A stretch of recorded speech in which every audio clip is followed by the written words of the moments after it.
काही लोकांची संपर्क देखील सुरू केलाय। पण मला असं वाटतं की याच्यावर चुकीच्या पद्धतीचं राजकारण जे आहे हे करणं चाललंय आणि म्हणून आज मंत्रिमंडळाच्या बैठकीमध्ये आम्ही याच्यावर सांगोपांग चर्चा केली आणि आम्ही असा निर्णय केलेला आहे की त्रिभाषा सूत्राच्या संदर्भात ही भाषा कुठल्या वर्गापासून लागू करावी, ती कशा प्रकारे करावी, कुठली करावी, काय मुलांना चॉईस द्यावा, याचा निर्णय करण्याकरता राज्य सरकारच्या वतीनं डॉक्टर नरेंद्र जाधव यांच्या नेतृत्वात एक कमिटी तयार करण्यात येईल।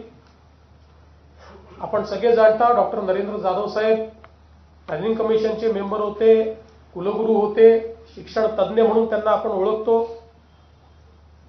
त्यामुळे त्यांच्या नेतृत्वामध्ये एक समिती या ठिकाणी तयार केली जाईल। त्यात काही सदस्य अजून असतील, त्यांची नावं लवकरच घोषित केली जातील आणि या समितीचा रिपोर्ट आल्यानंतरच त्रिभाषा सूत्र त्या रिपोर्टच्या आधारावर या ठिकाणी लागू केलं जाईल। आणि म्हणून 16 एप्रिल 2025 आणि 17 जून 2025 हे दोन्ही शासन निर्णय आम्ही रद्द करण्याचा निर्णय घेतलेला आहे।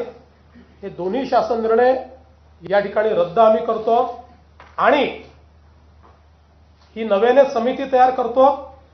ही समिती त्रिभाषा सूत्राच्या संदर्भातलं सगळं सूत्र माशेलकर कमिटीच्या अहवालाचा अभ्यास करेल।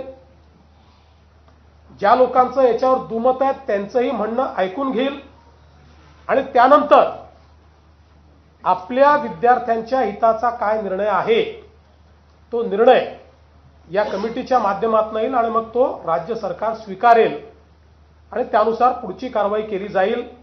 अशा प्रकारचा निर्णय आज आम्ही मंत्रिमंडळामध्ये घेतलेला आहे।